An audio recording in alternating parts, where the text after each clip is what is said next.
김형윤입니다. 혹시 리질리언스라는 말을 들어보셨나요? 우리말로는 탄성 혹은 회복 탄력성이라는 뜻인데요. 이 말은 뛰어서 되돌아간다는 뜻인 라틴어의 리실리오라는 단어에서 유래한 말이라고 합니다. 병이나 어떤 불행과 고난의 사건을 겪을 때 거기에 깔아앉지 않고 그것으로부터 신속하게 회복되어 원상태로 되돌아가는 것을 의미하는 말입니다. 사회학적이나 경영학적인 관점에서 볼 때 고난이 왔어요. 문제가 생겼습니다. 그러나 그런 위기에 대응하면서 그 위기가 오기 전보다 더 강한 경쟁력을 갖추고 탄력성 있게 회복되는 것을 가리키는 말이죠. 지난 1년 동안 코로나의 기습으로 인해서 우리나라를 비롯해 전 세계가 패닉 상태에 빠졌습니다. 그러나 오랜 시간이 지나면서 어느 정도는 맷집이 생기고 근력을 갖추게 되었습니다. 그리고 사회 전반에 걸쳐서 서서히 리질리언스가 일어나고 있다는 느낌을 갖게 됩니다.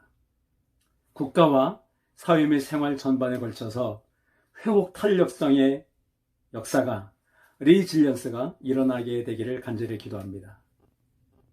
특별히 사회 전반적으로 모두가 다 어렵고 고통을 겪었지만 코로나 바이러스로 인해서 타격이 심한 곳 중에 하나가 교회였습니다. 많은 예배가 중단되었고 또 사람들이 떠났고 여러 가지 복합적인 이유로 인해서 아직까지도 그 아픔의 여파를 겪고 있는 게 한국교회라고 할 수 있겠습니다. 그런 의미에서 한국교회 안에 영적인 리질리언스가 일어나게 되기를 간절히 기도하고 싶습니다. 진정한 회복의 역사가 일어나게 되기를 우리가 소망을 갖고 기도하자는 것이죠. 시편 51편은 다윗이 범죄한 후에 하나님 앞에 회복을 구하며 회개의 기도를 드리는 내용이 쭉 이어지고 있습니다. 특별히 10절에서 12절에 보면 그는 세 가지를 간절히 구하는 것을 볼 수 있습니다. 10절에 보면 하나님이여 내 안에 정한 마음을 창조하시고 내 속에 정직한 영을 새롭게 해달라고 그는 기도했습니다.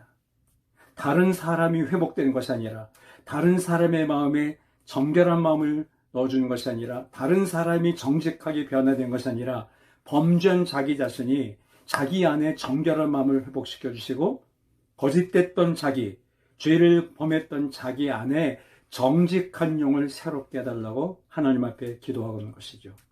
죄는 자기가 졌는데 애꿎하게 다른 사람의 책임을 전가하거나 그들의 도움만 의지한 것이 아니라 문제의 핵심인 당사자인 자기가 회복이 되기를 정결하게 되고 정직하게 되기를 기도했던 것이죠. 두 번째 11절 말씀에 보면 나를 주 앞에서 쫓아내지 마시고 주의 성신을 내게서 거두지 말아달라고 그는 탄원하며 호소하고 간구하고 있습니다. 다윗은 지은 죄의 결과로 말미암아 다른 어떤 것도 잃을까 봐 걱정이 됐을지 모르지만 무엇보다 그는 주님과의 관계가 끊어질 것을 염려하고 아파하면서 기도하고 있는 것이죠. 내가 비록 죄의 결과로 말미암아 많은 것을 잃을 수 있다 하더라도 주님 앞에서만큼은 쫓아내지 말아달라고, 그리고 주의 성령을 내게서 거두지 마시라고 그는 호소하며 간구하고 있는 것이죠. 오늘 우리 모두가 다 여기에 해당되지 않을까요? 또 세 번째 12절에 보면 주의 구원의 즐거움을 내게 회복시키시고 자원한 심령을 산 나를 붙들어 달라고 그는 기도하고 있습니다. 무엇보다 그는 회복이 필요했습니다. 죄를 짐으로 말미암아 많은 것을 잃었죠. 그런데 그는 무엇보다 주님의 구원의 즐거움을 회복시켜 달라고. 코로나 때문에 많은 것을 우리는 잃고 지난 1년 동안 살아왔습니다. 국가도 잃은 것이 많고 사회도 잃은 것이 많고 교회도 잃은 것이 많고 개개인도 가정도 잃은 것이 굉장히 많습니다. 다윗은 지은 죄로 말미암아 하나님 앞에 잃어버린 그 즐거움을, 기쁨을 회복시켜 달라고 기도하고 있습니다. 그리고 자기를 주님의 말씀을 주셔서 굳게 붙들어 달라고 간구하고 있는 것이죠. 오늘 우리가 회복돼야 될 것이 참으로 많습니다. 나라는 경기도 회복돼야 될 것이고 사회 안전도 회복돼야 될 것이고 또 정치권에 있는 사람들은 그 나름대로 회복되기를 바라는 것이 많이 있겠죠. 한국 교회도 회복돼야 될 것들이 한두 가지가 아니죠.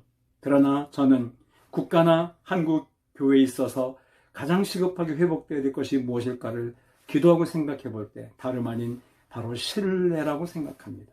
국민들이 더 이상 국가나 정부를 신뢰하지 않습니다. 정치가들을 신뢰하지 않습니다. 사회 지도층 인사들이 너무나 많이 망언을 하고 그리고 어긋난 행동을 보여주므로 신뢰가 땅에 떨어졌습니다.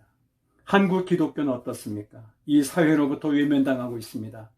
안 믿는 많은 사람들에게 기독교는 더 이상 존경받는 신뢰의 대상의 종교가 되지 못합니다.